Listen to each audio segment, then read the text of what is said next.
ইসলামে নারীদের সাক্ষী পুরুষদের সাক্ষীর চেয়ে দুর্বল কেন? অর্থাৎ দুজন মহিলার সাক্ষী একজন পুরুষের সাক্ষী সমপর্যায়ের, বিষয়টি বুঝিয়ে বললে ভালো হতো।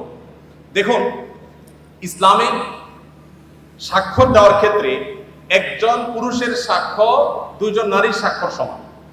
এখন বাহ্যিকভাবে মনে হতে পারে যে এখানে নারীকে একটু কম দেওয়া হলো কিনা। তো এটার মূল উত্তরে প্রবেশের আগে আমি যেটা বলতে চাই তা হলো, আল্লাহ রাব্বুল আলামিন আমাদেরকে যে বিধিবিধান দিয়েছেন তার সবগুলো যথোপযুক্ত। আল্লাহর বিধানের কোনোটার উপযুক্ততা যথার্থতা যদি আমার বুঝে না আসে, তাহলে বুঝতে হবে এটা আমার সীমাবদ্ধতা। এটা আমার সীমাবদ্ধতা।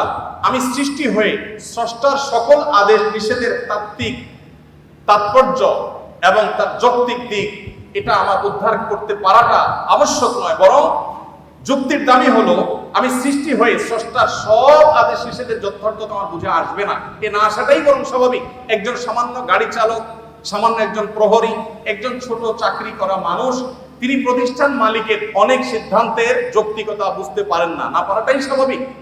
কারণ তিনি যদি সবকিছুর যৌক্তিকতা ধরে ফেলতেন তাহলে তিনি তার পর্যায়ে পৌঁছে যেতেন। আল্লামা ইকবাল বলেছেন, জু সমঝ মে আ গই ও ফির খুদা কিউ কর হুয়া। যাকে আপনার বিবেক বুদ্ধি দিয়ে সবকিছু রপ্ত করতে ফেলেছেন তিনি আবার আল্লাহ হয় কিভাবে? আল্লাহ তো সে মহান সত্তা যে আপনার বিবেক দিয়ে বুদ্ধি দিয়ে তার সবকিছুকে আপনি রপ্ত করতে পারবেন না। এখানে তো তার বিশালত্ব, এখানে তো তার মহত্ব। ছোট একটা উপমা দেই। এখন বিদ্যুৎ আছে আমরা জানি, আমাদের ঢাকা শহরে যে তারগুলা ঝুলে আছে এক এক এলাকায়, আপনার যে রাস্তাঘাটে রাস্তার ধারে পিলারে যে সমস্ত তারগুলো ঝুলে আছে, বিরাট জঞ্জাল, দেখতে খুব দৃষ্টিকটু লাগে। আমাদের অনেক কিছু হয়েছে কিন্তু তারগুলো দেখতে খারাপ দেখা যায়। এখন ধরা যাক আজ থেকে 100 বছর আগের একজন মানুষ পৃথিবীতে এখন ফিরে আসছে। যুক্তির খাতিরে শুধু আমরা ধরে নিই যে একজন মানুষ 100 বছর আগের ছিলেন, তিনি ফিরে এসেছেন। তিনি এই বৈদ্যুতিক যে টেকনোলজি এ সম্পর্কে কোনো ধারণা তার নাই।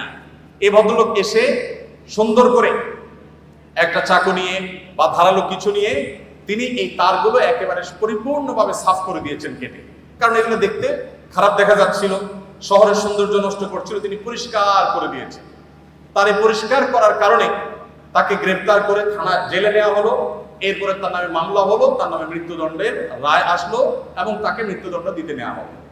এই লোক যদি বলে যে আমাকে মৃত্যুদণ্ড দেওয়ার কি যৌক্তিকতা থাকতে পারে বলে?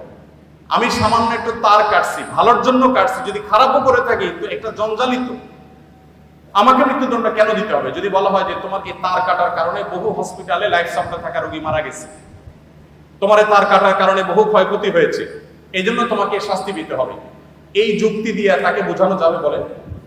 100 বছর আগের মানুষ পৃথিবীতে আজকে আসছে, সে বিদ্যুৎ সম্পর্কে কোনো ধারণা নেই, দেখেও নেই কিছু। এই লোককে যতই যুক্তি দিয়ে বোঝানো হোক যে তোমার সামান্য এই তার কাটার কারণে অনেক ক্ষতি হয়ে গেছে, এটা কি সে বুঝবে? বুঝবে না। আমরা যে এক জায়গায় সুইচ দিলে আরেক জায়গায় ফ্যান ঘোরা শুরু হয়, এখন তো আপনার কমান্ডে অর্ডার করা যায়।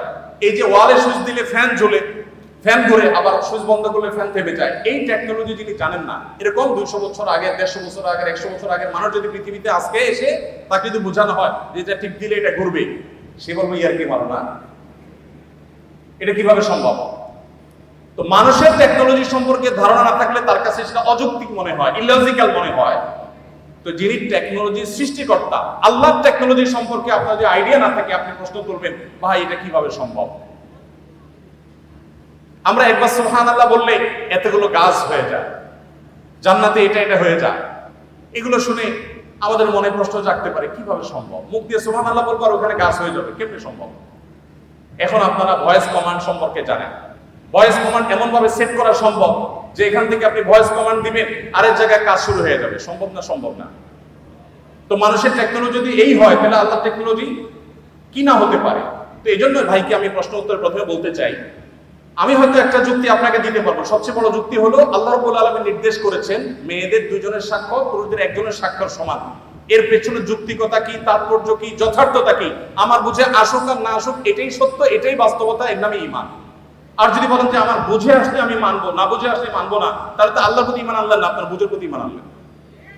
যাই হোক, এখানে সাক্ষ্যের একটা ব্যাপার হলো যে সাধারণত সাক্ষ্য দেওয়ার যে বিষয়গুলো ঘটে এগুলো পুরুষরাই সাধারণত দেখে, মেয়েদের দেখার পসিবিলিটি কম থাকে। তারা থাকেন পর্দায়, তারা থাকেন বাসা বাড়িতে, তারা থাকেন নিজস্ব আঙ্গিনা, নিজস্ব আলোয়, পুরুষদের সাক্ষ্য দেওয়ার সম্ভাবনা এবং তাদের সাক্ষ্য দেওয়ার সুযোগ অনেক বেশি থাকে, নারীদের জন্য সেটা অনেক কঠিন থাকে। তারা থাকেন পর্দার মধ্যে, তাদের পর্দার মধ্যে থেকে সাক্ষ্য দেওয়ার জন্য সংশ্লিষ্ট বিষয়ে দেখা, প্রত্যক্ষ করা তুলনামূলকভাবে একটু কঠিন এবং সম্ভাবনা অনেক কম।